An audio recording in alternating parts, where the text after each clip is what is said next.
Hoy por primera vez vamos a hablar sobre este podcast, sobre la vida de las personas que han tenido que sufrir cosas que la gente pasa por alto, no escucha. Bienvenidos a este podcast, se llama Heridas Invisibles, donde hay historias que el mundo no ve, pero que marcan la vida para siempre de ciertas personas. Heridas Invisibles es un podcast que da a luz la voz de las personas, la que no es escuchada en muchas ocasiones.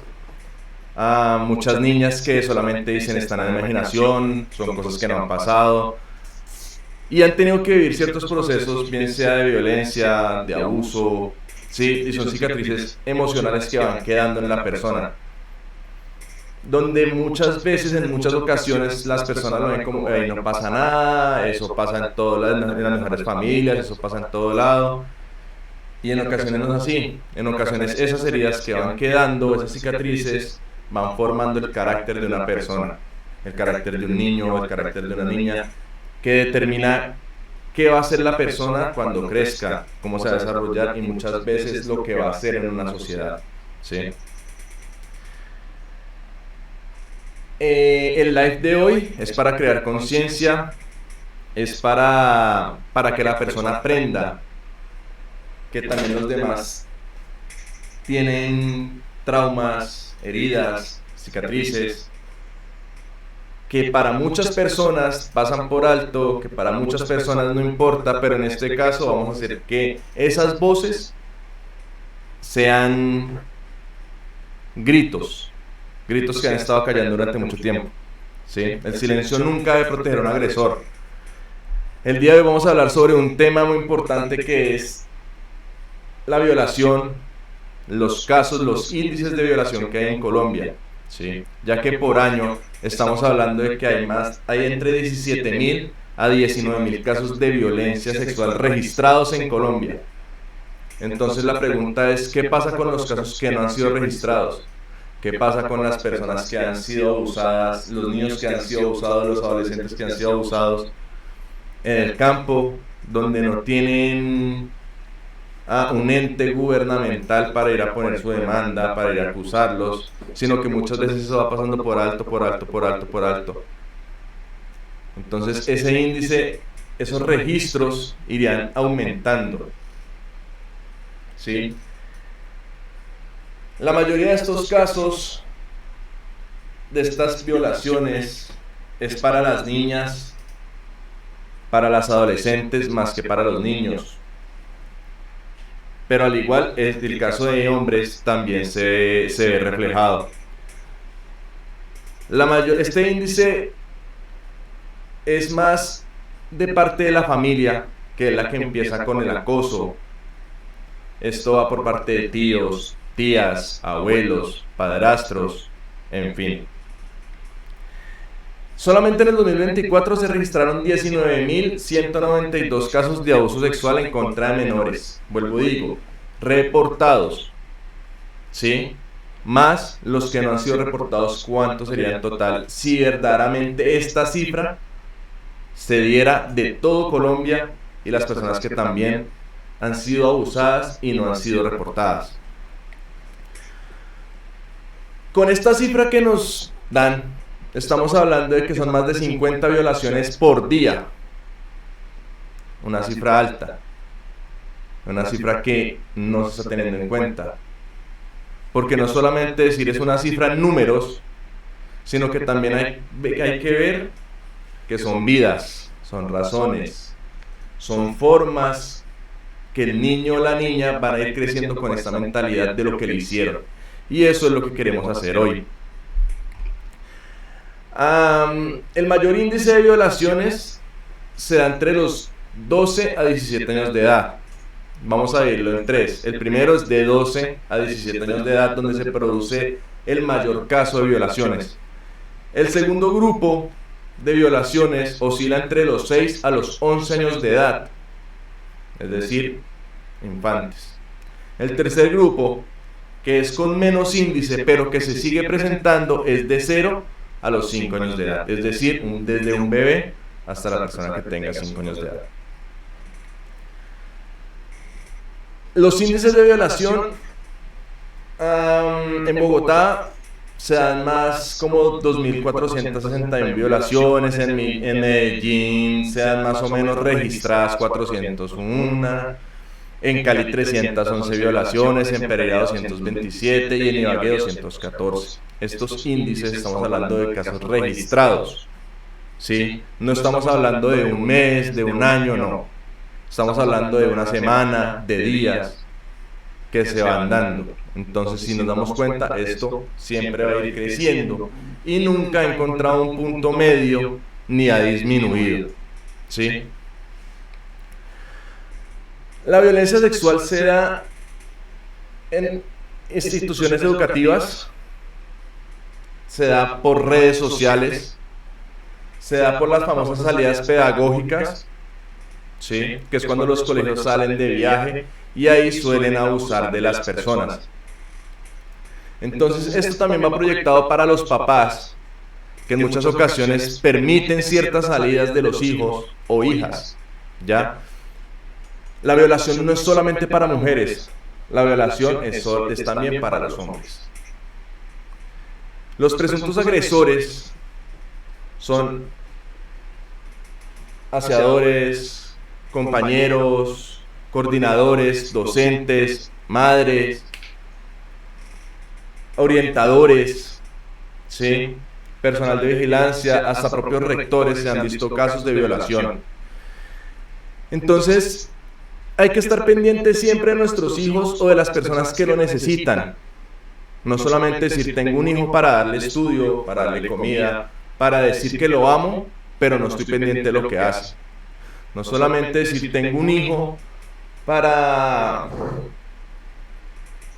darle lo que él pida, porque no solamente se trata de dar plata y de darle lo que él necesita, que son salidas, que es trago, que es lo que se está viviendo hoy en día, pero no en el trasfondo que lleva todo eso.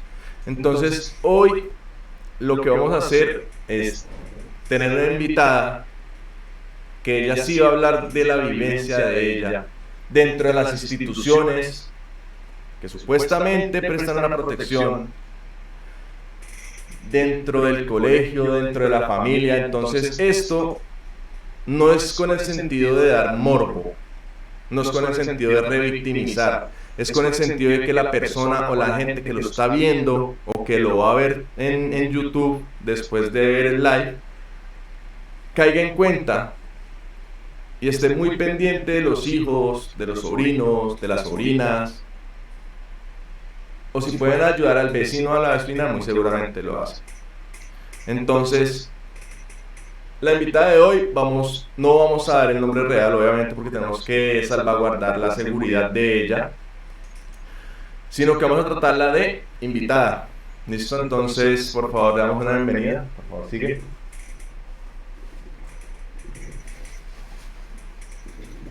Esta es nuestra invitada del día de hoy. Tiene tapabocas, tiene gafas, tiene sombrero, tiene gorro. Obviamente porque no nos interesa mostrar quién es la persona que está detrás del tapabocas y de las gafas, por lo mismo que les estoy diciendo, por salvaguardar la integridad de la persona. Entonces, pues nada, muchas gracias por estar acá, por querer contar parte de tus vivencias, de lo que has pasado, de lo que has vivido en instituciones, de lo que has pasado en tu entorno familiar. Espero que nos cuentes lo que tú quieras contar. No te sientas obligada a decir, es que usted tiene que es, no. Habla lo que tú quieras. La idea es que cuentes hasta donde tú sientas que puedes contar sin tocar fibras. ¿Listo? Entonces, pues nada, empecemos. Primero, pues, no sé, ¿qué te parece si nos cuentas un poco de ti? Un poco de lo que recuerdas cuando inició todo esto, de cómo ha sido tu proceso. Entonces, pues, bienvenida. Hola, buenas tardes. Pues cuando empezó todo tenía como 8 años, más o menos, 7 años. Ahí fue pues mi bisabuelo, el esposo de mi abuela, intentó abusar de mí. Pues obviamente uno pues grita y dice que no, que lo suelte y eso, y ahí llegó la policía porque los vecinos pues escuchaban gritos y demás. Llegó la policía ahí a la casa y pues tomaron la puerta y ahí pues yo estaba desnuda. Pues ahí no pasó nada, gracias a Dios. Ahí pues llega la policía, me llevaron en el carro y para el CAI. Y ahí pues nos citaron a mi familia y a mí al otro día pues a la institución para una entrevista y demás. Me llevaron a oficina legal también y ahí pues quedó bajo de protección de la institución. O sea que la primera, o sea, como la primera, digamos, un primer golpe que te dio la vida fue con tu bisabuelo, Sí, ¿sí? Que intentó, más no que sí, intentó. concluyó. De ahí pues entró la policía y te llevó a la institución protectora en ese momento, Sí. ¿sí? Sí, o sea, no se trata solamente de decir es que la gente de afuera, sino que muchas veces, si nos damos cuenta, todo empieza desde la casa, desde las personas que supuestamente están brindando una protección. Bueno, cuéntanos, ¿qué te gustaría que la gente entendiera primero antes de empezar como tal sobre lo que pasó después dentro de la institución y todo esto en tu vida? Cuéntanos, ¿qué quieres que la gente entienda primero sobre tu historia? ¿Qué quieres como dar a conocer? Como decir, mira, no me gustaría que descuiden a sus hijos por esto, por esto, por esto. Sino que, ¿qué te gustaría? Que pues en esta vida no se debe confiar en nadie, ni siquiera en los hermanos ni en nadie. Si tienen pues sus hijos o hijas, porque eso van tanto como en mujeres como en hombres que pueden salir violados, que nunca los dejen solos. Y si los niños te dicen cualquier cosa de que me los están tocando o les están enseñando cosas, créanles, porque a veces no es mentiras, sino todo es verdad. Sí, desafortunadamente estamos en una sociedad que pensamos que los niños siempre están diciendo mentiras o que el amiguito imaginario, que todo ese tipo de cosas, y nunca podemos brindarle como ese apoyo, ¿no? Que fue lo que no hicieron contigo, sino que hasta que ya vieron que estaban pasando las cosas, ahí sí creyeron. A ti como tal, ¿qué te motivó a decir, bueno, ya voy a hablar de esto, me gustaría hacer un live y hablar sobre esto? ¿Qué te motivó a hacerlo como tal? Porque sé que hay muchas personas que no tienen la valentía, sino les da miedo hablar sobre el tema, o a veces mucho todavía les duele. Entonces, obviamente tuve que pasar por muchas cosas para hoy estar acá sentada y pues poder hablar del tema, porque antes no lo hubiera hecho nunca. A tener como fuerza de valentía y fuerza de voluntad. Sí, claro, ese proceso debe ser pesado, pesado y la fortaleza que tú tienes en este momento es de admirar, porque como tú dices, no todo el mundo se atreve a decir, hey, me pasó esto, sino que la sociedad más que todo lo esconde porque les gusta vivir como de apariencia, es decir, no, estoy súper bien, estoy feliz sabiendo que tienen ciertos problemas por dentro. Mm, Cuando te suceden ese tipo de cosas, cuando llegas a la institución, acá no vamos a decir nombres de ninguna institución, porque no queremos que tilden o tachen o las instituciones, bien sea privadas, bien sea públicas, de lo que sea, vamos a utilizar el nombre de la institución, listo. Ah, ¿Cómo llegaste a la institución después de que fuiste al CAI y después de que te citaron a la institución con tu familia? Pues a mí me llamaron, yo tuve que madrugar otro día pues ahí en la institución. Nos citó la defensora pues que tenía el caso en ese entonces y nos dice que quedamos bajo cargo de ellos, o bueno, yo en ese entonces. Ujú. Y ahí duré me mandaron para un lugar, ahí duré como un lugar de paso, duré aproximadamente como un mes, y al mes a mis hermanos también lo cogieron, somos tres.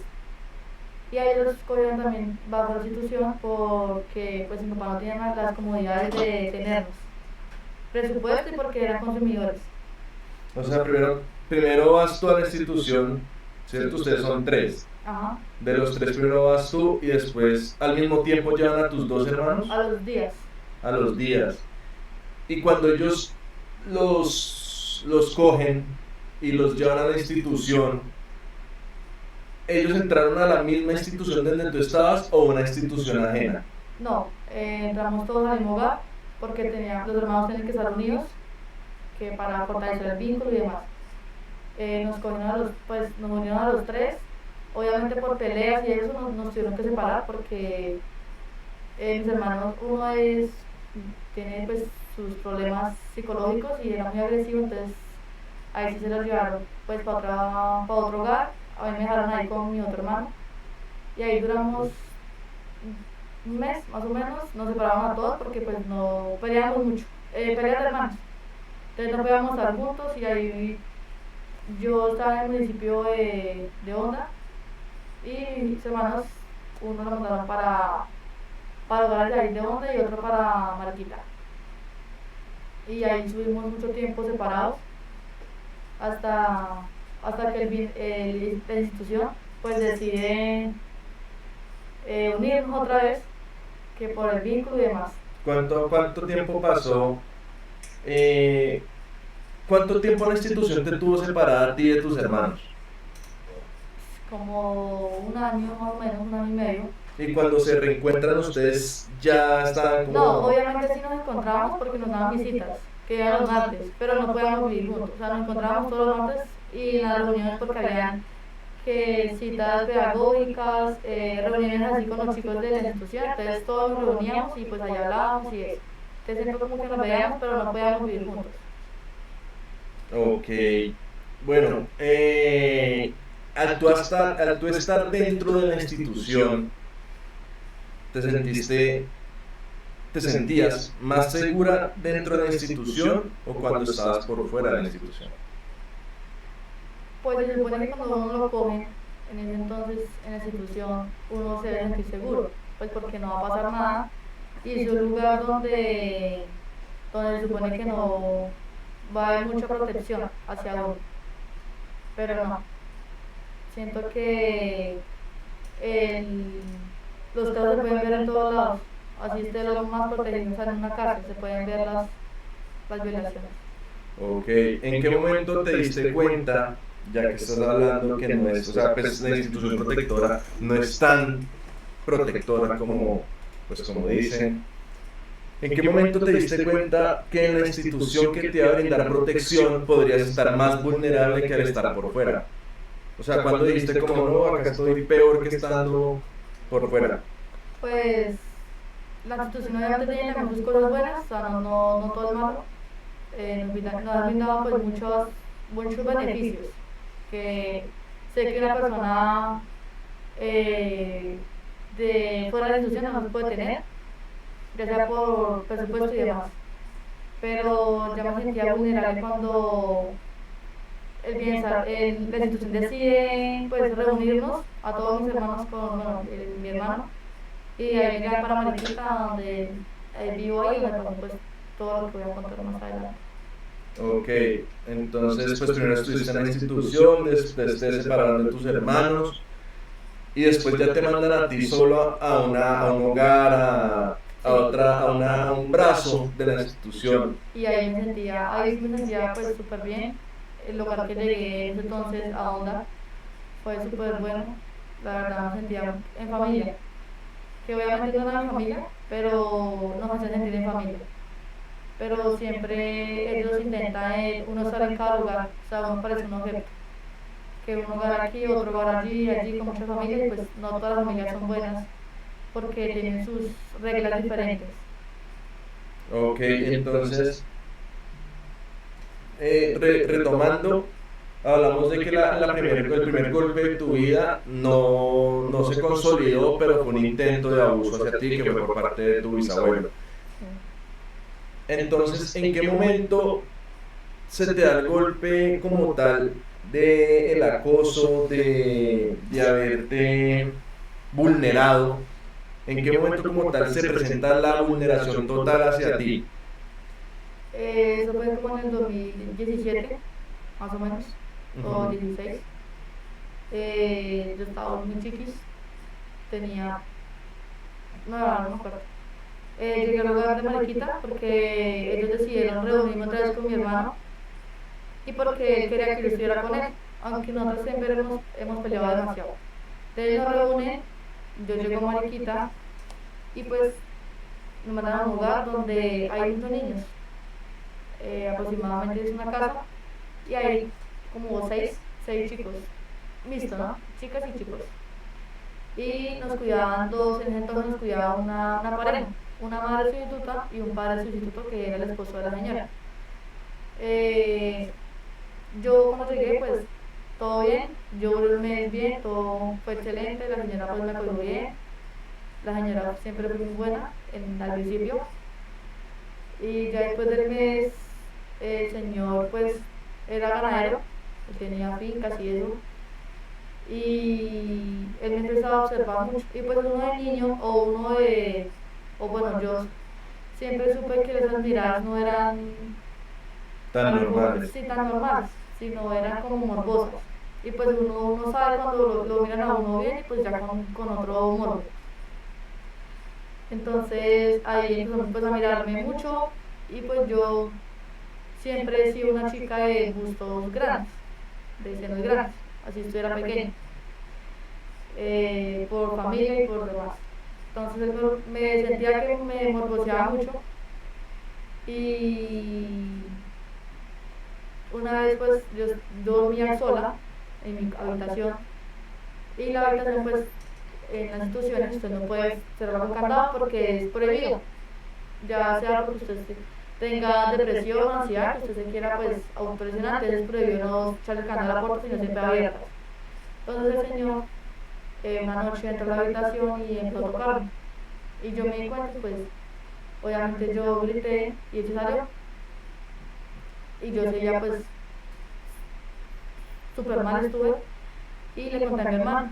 Él siempre supo porque mi hermano vivía, la habitación la separaba solamente una cortina y la puerta pues de donde no entraba. Y mi hermano siempre supo pues todo lo que pasaba, pero él nunca decidió hablar ni nada porque pues el man lo compraba mucho a él con cosas materiales, o sea, le daba cosas para que él no dijera nada. Y de entonces ahí pues fueron repetidas todas las noches, le entraba a la habitación y ya fue donde abusó de mí. Y pues la señora obviamente ya en ese entonces, no sé si todavía, sufría eh, eso se llama, de polvos, alérgica al polvo y eso que... Ok, esto, sí. Rinitis. Rinitis. Entonces ella le mandaba medicamentos para dormir, para que pudiera descansar porque no podía dormir bien. Entonces cuando tomaba los medicamentos pues quedaba súper bloqueada. Y los chicos que estaban ahí, pues obviamente la habitación eran separadas y eran lejos y eran niños, eran menores de edad también. Tenían entre 7 y 5 años, entonces pues obviamente ellos eran muy chiquitos para entender la situación. Yo era como la mayorcita ahí entre todos.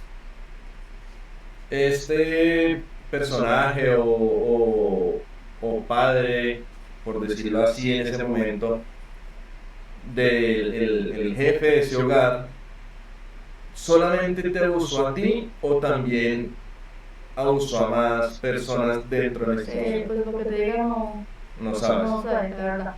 Pero si él me amenaza diciéndome que si yo pues llego a decir algo, en ese entonces mi hermano era mi vida, yo daba mi vida por él.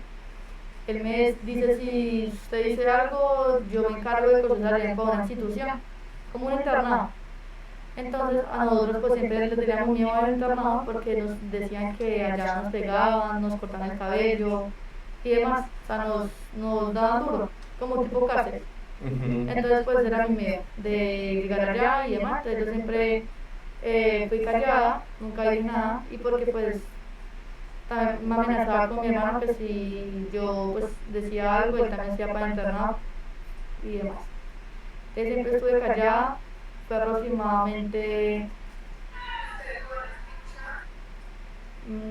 casi 3 años, 4 años, no, 3 años. Pasó todos los días lo mismo. Cuando las veces que no podía era porque él tenía una finca, digamos, cada 8 días para la finca. Entonces ahí no se podía hacer nada porque pues en la finca habían ya gente mayor y demás. Ok, esto... Cuando pasa todo esto, tú decides... ¿En qué momento tú decides cómo decir, no voy a aguantar más, voy a denunciar, voy a acusarlo? ¿O quién como tal te brindó una ayuda en este caso? No, nadie. Mira que yo siempre, pues yo de la gente pues sospechaba porque yo siempre había sido una persona muy alegre, muy activa. Y cuando pasa eso yo recaigo en llorar todos los días, en no comer, en autolesionarme, o sea, cortarme el cutis, como se llama. Y no iba al colegio, yo era muy excelente en el estudio, siempre lo decía. Y pues bajé el rendimiento académico, o sea, todo se fue al piso. Entonces, cuando yo ya decido contar que digo no más, es porque una vez estaba, pues yo estaba en el colegio y yo me juntaba con chicas. Los chicos siempre eran como yo las aislaba, o sea, no me gustaban estar cerca de los hombres. Yo tuve una amiguita que ella siempre fue lesbiana y ella pues me celaba mucho con las viejas. Él decía que era que yo me gustaban las viejas y me celaba mucho con todo el mundo, o sea, era muy celoso. Y él no me dejaba salir ni nada, ni compartir, ni hablar, ni nada con ninguna chica.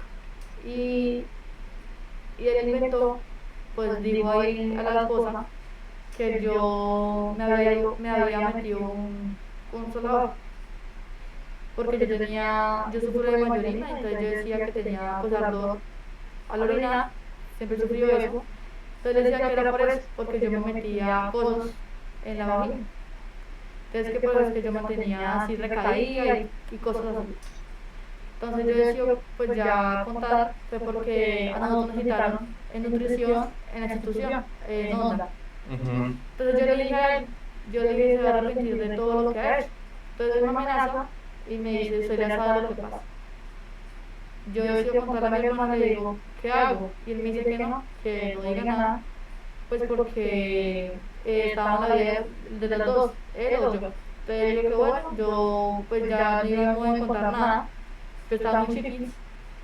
Pero yo le digo entonces a la psicóloga, que estaba entonces en la institución, le hago una pregunta inocente. Le digo, ¿qué pasa si un padre sustituto pues abusa a una niña del hogar? Entonces, claro, pues yo oí alarmas y se todo el mundo se alarmó, y yo que como así, que yo por qué decía eso, que si yo sabía algo o que si yo vi algo. Entonces yo dije no, la psicóloga se da cuenta porque yo empiezo a temblar y a llorar, me dice cuenten. Yo le dije no, no quiero hablar y pues ahí le dije a la señora que se vaya para Mariquita que yo me voy a quedar en onda con ellos porque pasó algo grave. Entonces dice que bueno, se va con mi hermano y con otros chicos y yo me quedo bajo custodia de ellos hasta que me llamen a la medicina legal. Que eso fue aproximadamente como en el 2019, finalizando. O sea que la perspectiva, o como tú dices, tú antes vivías sonriendo, vivías contenta, vivías súper bien. Y cuando empiezan a pasar este tipo de acontecimientos, tu vida se empezó como a derrumbar, por decirlo así. Sí.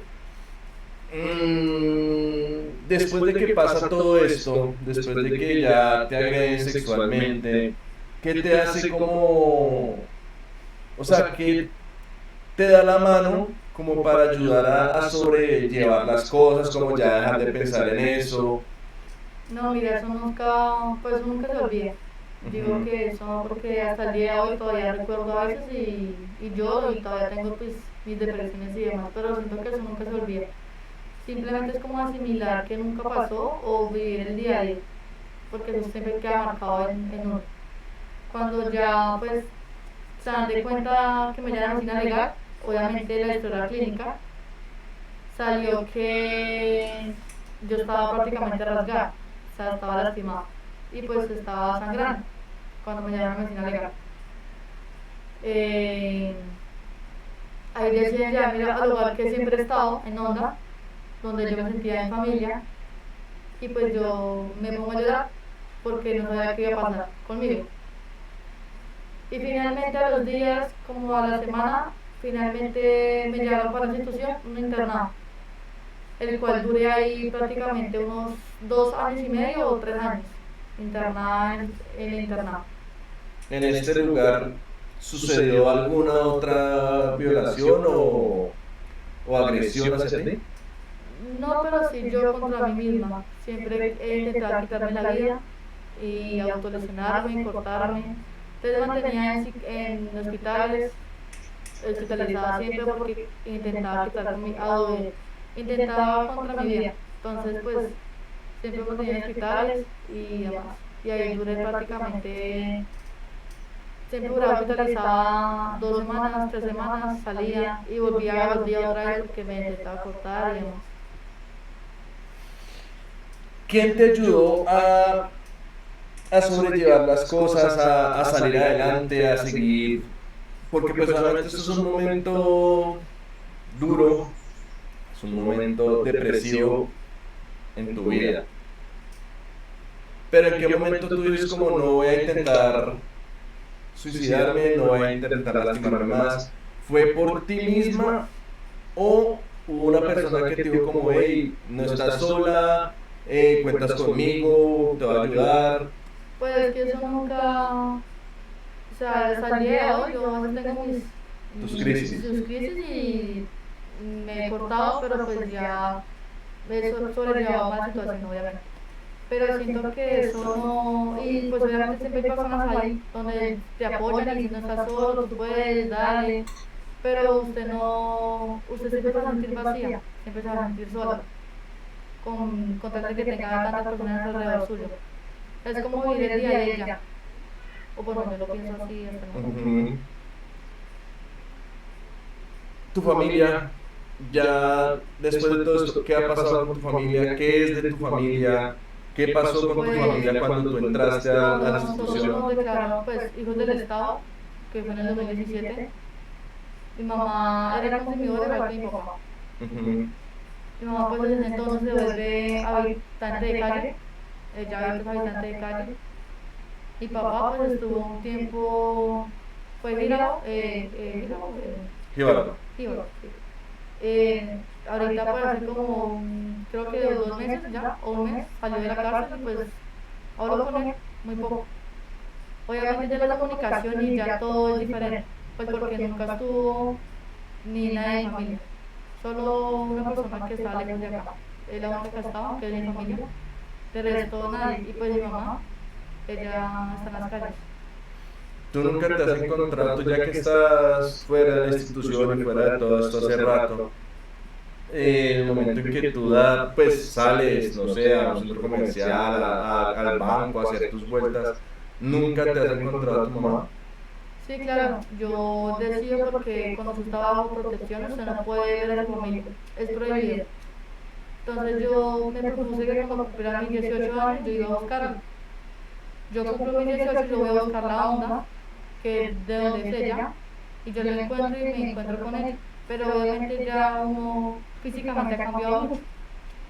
Me encuentro con ella, fue algo extraño porque no nos veíamos desde que yo tenía prácticamente unos 8 años o 7 años, entonces fue muy difícil todo. Nos vimos como un día nomás, de ahí me tuve que regresar porque yo seguía bajo protección y obviamente usted no puede salir de la ciudad sin permiso de ellos. O sea, siempre tiene que decir dónde está, con quién está, para dónde hay y demás. Entonces, pues decía, y mentí, dije que iba con una amiga y bueno, me viajé y duré un día donde ella la visité y me vine otra vez. Y desde los 18 no la veo. ¿Qué sentiste en ese momento que la viste? Después de, ¿qué? ¿10 años más o menos? Sí, prácticamente. ¿Qué sentiste cuando la viste? ¿Cómo fue la reacción de tu mamá hacia ti? Pues fue duro porque pues obviamente eso no estaba enseñado a verla en las condiciones que está ahorita. De que usted siempre la veía pues de su casa, siendo pues vestía bien, olía rico y siempre se esmeraba ella por vestirse bien y por ser una mujer, o sea, bonita. Ahorita obviamente usted la ve en condiciones fatales, está pues muy llevada ya de las drogas, entonces es duro. ¿Tú cómo crees, tú desde tu perspectiva, desde lo que tú has vivido, cuál crees que es la mejor forma para acompañar una situación de estas hacia una persona que está en este momento pasando lo que tú viviste? Estar ahí, nunca la ven sola. O sea, por más de que digan quiero estar sola, o sea, no la ven porque cuando uno está sola es donde la mente maquinea mucho y la mente le juega en contra a uno. Y como dicen por ahí, el diablo es cochino. Entonces uno piensa solamente en autoagredirse uno mismo o a veces uno se ciega, o bueno, yo me ciego es cuando tengo mucha rabia, que me acuerdo de todo eso. Uno se ciega y no sabe cómo actuar y a veces por ya sea uno de la isla y demás y por todo lo que pasó, porque uno pues, uno ahorita dice cómo me dejé si yo pude hacer otra cosa, o sea, pude defenderme, pude no dejarme. Entonces son cosas que yo diría que nunca las dejen solas, o sea, que estuvieran ahí siempre, por más de que no quieran. O las internas no, para que tengan ayuda psicológica y demás. Pero eso va en uno, porque si no se deja ayudar, no hay nada ahí. O sea, que tú eres fiel creyente de que siempre debe haber un ente externo que te brinde una ayuda o un acompañamiento, porque, o sea, según lo que tú nos narras, Por la parte profesional, sí. O sea, que psiquiatra, psicología. Obviamente yo después de eso me diagnosticaron trastorno, pues depresión, con ansiedad y otros trastornos ahí que generó eso. Y pues estoy con medicamento, aunque nunca me lo tomé, porque siento que eso dañaba mis neuronas y demás. Entonces nunca me dediqué y era también porque chocaba mucho con la gente que tenía que medicar para yo sentirme bien. Pero siempre sentía que yo podía sin un medicamento. Entonces, aunque hay personas que no pueden necesitan ayuda de una paz para sentirse bien. ujú, Pero pues yo nunca tomé medicamentos, aunque sí me mandaron demasiados medicamentos, que para dormir, que para tener la autoestima pues alto, las emociones, todo eso. es duro, ¿no? Es duro ese proceso en el que tú pasas, es duro darnos cuenta de que estamos en un país donde se registran más de 19.000 casos en el año y que en muchas ocasiones no hay entes o instituciones privadas o públicas que puedan brindar una ayuda, sino que simplemente las personas siguen ahí, ¿no?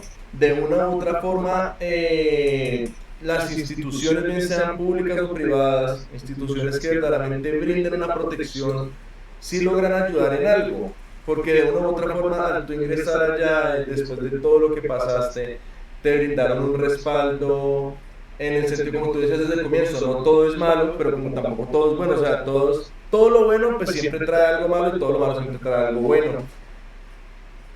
En este momento de tu vida, ya después como de que todo ha pasado, de que ya tienes más conciencia, ya eres mayor de edad, ya eres, sí, como te digo, eres consciente de todo, en este momento, ¿tú crees que, cómo decirlo?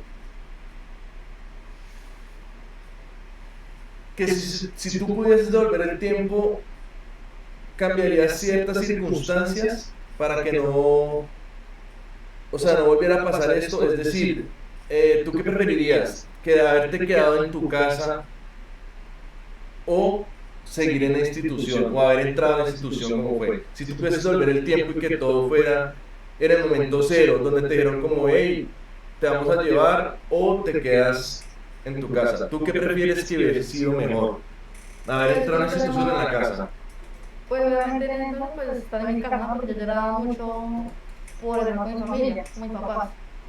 Pero pues uno no sabe si de pronto eso que me hubiera pasado estando con mis padres, por parte de mis hermanos o por parte de un tío, cualquier cosa. Siempre he dicho o han dicho que todo pasa por algo y si no pasó en la institución, pues tuvo que haber pasado fuera de la institución. O sea, ¿tú crees que, por decirlo así, de una u otra forma, bien sea en la institución o bien sea por fuera, esto, o sea, esas violaciones hubieran pasado sí o sí para tu vida, según lo que tú crees? Sí, porque pues siento que este mundo está muy, muy dañado y hoy en día las personas o los hombres adultos, sus, sus gustos o sus fetiches, creía yo, son más de niñas menores de edad. Por eso es que salen muchas niñas violadas y muchas cosas. Entonces siento que si no fuera estado en la institución, también quizás fuera sido con mis padres, porque pues nosotros nos teníamos mucho en la calle. Entonces también puedo decir que en la calle, nosotros pues obviamente para ayudar a mis padres, nosotros a veces reciclábamos y demás, entonces también creo que todo se presta para muchas cosas. Ujú.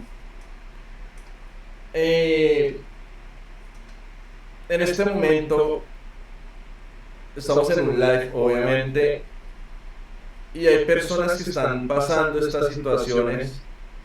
La idea es que este video se replique en otras redes, ya obviamente editándolo, este tipo de cosas.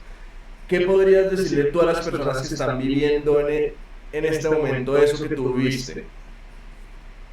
Que hablen, que no se queden calladas, que, que denuncien, que hablen con cualquier persona o si saben el número de la policía, pues demandar y demás, o sea, no se queden calladas, porque hoy puede ser usted, mañana puede ser otra persona, otra víctima. Entonces, por usted hablar, puede salvar muchas vidas más. Ahí sí, estoy muy de acuerdo con lo que tú dices, ya que muchas personas se quedan calladas y estos violadores, estas personas van a seguir repitiendo, repitiendo, repitiendo. Aunque hoy en día también digo que la justicia no vale nada. Pues porque lo digo por el caso, porque él está libre, o sea, nunca estuvo preso ni nada. Él no, la fiscalía o bueno, lo demás, ese caso quedó archivado por vencimiento de términos, por falta de pruebas, porque la única prueba que yo tenía era mi hermano.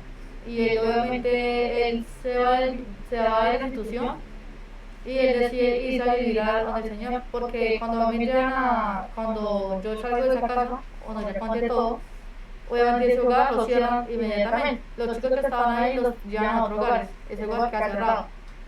Y mi hermano decide pues irse a vivir con él. Él prácticamente lo manipuló, lo utilizó y lo compró.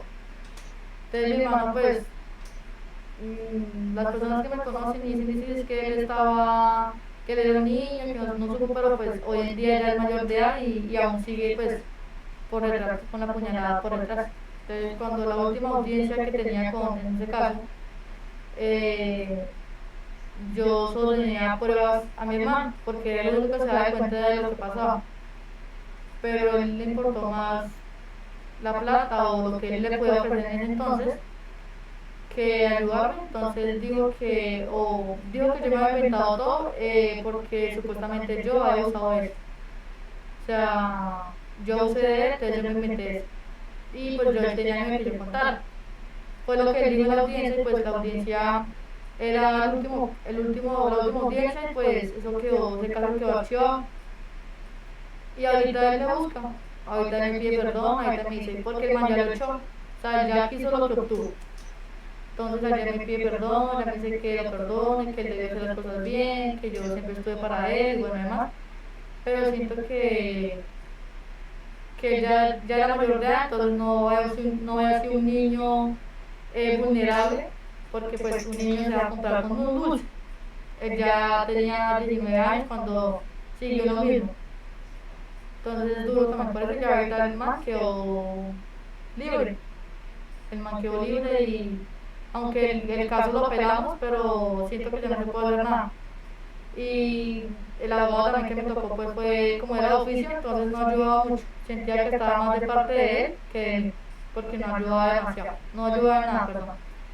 Y obviamente él también en su momento, yo estaba en 11 y él mandó pues a una persona que quisiera pasar como psicóloga de la institución de Onda, y esa persona fue a buscarme acá en Ibagué. Yo estaba en grado 11 a principios del año 19, como 23, más o menos, cuando estaba en 11. Esa persona decide buscarme y decirme que necesita hacer una entrevista porque del caso, que necesitaba entrevistarme por lo del caso para ver qué pasaba. Y pues yo al pensar que eso ya estaba así quieto, dije, bueno, ella dijo que era psicóloga de la institución y pues que necesitaba hablar del caso y que yo contara otra vez todo lo que ha pasado, lo que ya le conté a ustedes. Ella entra al lugar que ella estaba, y ella se hace pasar por psicóloga y me dice cuánto quiere y se quita la mano, o sea, me soborna. Entonces yo en ese entonces tenía pues una pareja, yo decidí contar, yo obviamente le dije a la psicóloga que me dejaba pensarlo, pues porque yo no sabía, aunque yo ya quería ganar el caso porque es horrible usted estar siempre en audiencias y Revictimizarse. sí, a contar siempre lo mismo. Entonces yo estaba cansada, yo digo que me dejaba pensarlo, le doy el número de celular y ella se va, ella se va y me dice, pide la cantidad que usted quiera, nosotros le damos, pero quite la denuncia. Ella me ofrece, dice, 15, 14, 19 millones de pesos, yo se los doy, pero quite la demanda. Yo le digo, déjeme pensar. Mi bueno se fue, ese día pues yo le hablé entonces que la que era mi pareja me dice que me están sobornando y que contara. Entonces le dije que no, entonces bueno, ella pues contó, entonces activaron ruta, que las alarmas y eso. Y pues la señora nunca fue psicóloga ni nada, fue una persona X donde se hizo pasar por de la institución y eso nunca tampoco estuvo en el caso de la fiscalía ni nada, sino quedó como si nada hubiera pasado. O sea, ese caso quedó impune. O sea, hoy en día ya él está libre y nunca pasó nada.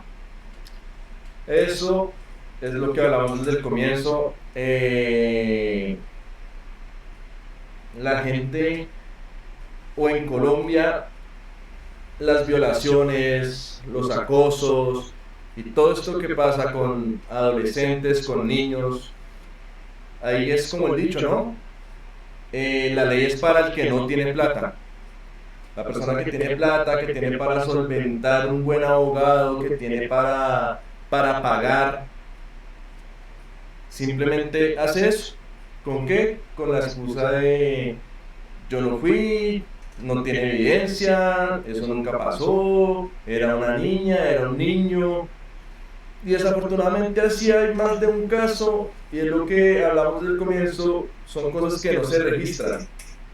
Porque nosotros estamos hablando en el 2024 que hubo más de 19.000 violaciones en el transcurso del año, según informes de medicina legal. Pero entonces vuelvo y reitero lo que dije al comienzo. ¿Qué pasa con las personas que primero no se registran? Segundo, con las personas que no les creen. ¿Sí? Entonces, básicamente lo que tú dices es verdad. O sea, si no hay plata de por medio que el abogado vaya a ganar o la persona vaya a ganar, entonces simplemente no atacan con toda la ley. Exacto, no pasa nada. Y pasaría lo que pasó en tu caso, que el presunto violador nunca fue enviado a la cárcel, nunca pagó lo que hizo, y a estas alturas anda libre, y puede que hasta esté viendo el live. Entonces es lo que uno dice, ¿qué pasa con las llamadas instituciones que protegen los derechos? ¿Qué pasa con todo este tipo de cosas e irregularidades que estamos en Colombia? O sea, porque hoy internamente dentro de la institución y hoy en día nadie sabe nada, porque yo ya hace tiempito me retiré de la institución. Imagínate, o sea, eso es lo que tenemos que tener en cuenta, ¿sí? Como decíamos al comienzo, son heridas invisibles, como el podcast, como el nombre del podcast, son heridas que la persona tiene, pero que la gente no es capaz de razonar y decir, hey, no, acá está pasando algo, y vamos a ayudar sin tener que ganar, porque es que esa es la otra. La gente siempre quiere ayudar, pero buscando cómo se beneficia. ¿Qué te gustaría a ti que la gente se lleve después de escuchar tu historia, después de lo que tú nos cuentas? ¿Qué mensaje te gustaría a ti dejarle, no solamente a las personas que están viendo el live, sino al país entero? Porque pues la idea es que esto se viralice. ¿Qué consejo, qué le gustaría decir? Pues como padre y como madre, pues que nunca dejen a sus hijos solos, por más confianza que usted tenga en esa persona, así sea mujer, porque hoy en día se ve de todo, ¿no? Mujeres ayudan a las mujeres, hombres a los hombres o viceversa. Yo siento que no deben confiar en nadie, ni en su sombra. Entonces, si tienen hijos, nietos, los niños menores, aunque también sean ya mayores, estén siempre ahí apoyándolos. Y si le dicen que pasó algo que les tocó, el profesor o algo, créanles. O sea, créanles porque a veces los niños no dicen porque sí es que me tocó, sino fue porque pasó algo o vieron algo. Entonces, eso es como mi enseñanza o mi consejo. Que no que se queden callados y hablen. Siempre hablen y Denuncia. denuncien. Pues de antemano te doy gracias por haber estado acá, te doy gracias por habernos contado la historia, por, por desahogarte, porque de una u otra forma también es una forma de desahogarse, y demostrar que sí son casos reales, que esto sí pasa para las personas que muchas veces dicen, no, eso, no le hagan caso, no le hagan caso, no le hagan caso, para que se den cuenta que sí pasa, de que esto es Colombia, de que muchas veces ignoramos y queremos tapar el sol con un dedo. Y no debería ser así. Porque si ella hubiera tenido respaldo desde su infancia, sería distinta a la adolescencia, sería distinta a la adultez. Entonces, pues de mi parte no me queda más que agradecerte por haber venido hoy, por haber estado en este live, en este podcast, por querer contar tu historia, por hablarnos sobre todo el trasfondo que lleva el estar en una institución, el estar en un vínculo como estos. Te agradezco y pues nada, cualquier cosa que tú necesites siempre y cuando pueda brindarte una ayuda, con gusto. ¿Listo? Te agradezco. Y bueno, gente, eso ha sido todo por hoy. Eso fue la historia de ella, que como ella hay muchas más historias por contar que la gente mantiene ignorando, ¿sí? Entonces lo único que les pido es cuiden a sus hijos, a sus hijas, a sus nietos y a todo familiar que verdaderamente necesite una ayuda. Las historias como estas nos recuerdan que las estadísticas no son solamente un número, ¿sí? Son vidas, son niños que merecen protección. Hoy, como les dije, como se dieron cuenta, es agradecerle a ella por la valentía que tuvo de hablar, por la valentía que tuvo de expresarse y de remover cierta historia que obviamente para nadie sería bueno revivirla. A quienes nos escucharon hablar del tema, les agradezco. Yo sé que en ocasiones hablar de estos temas es incómodo, pero el silencio nunca ha protegido a nadie. Y el silencio nunca debería proteger a nadie, sino que son cosas que siempre deberían denunciarse y son cosas que sí deberían ser castigadas. Y no como este caso, que no, la persona está libre y está tranquila. Por último, si este episodio les impactó, si este episodio les gustó, no olviden compartirlo, no olviden verlo, no olviden mostrárselo a más familiares y al estar pendientes de los live, porque como este episodio vendrán muchos más. Esto fue Heridas Invisibles, capítulo 1. Historias que el mundo nunca quiso escuchar. Gracias.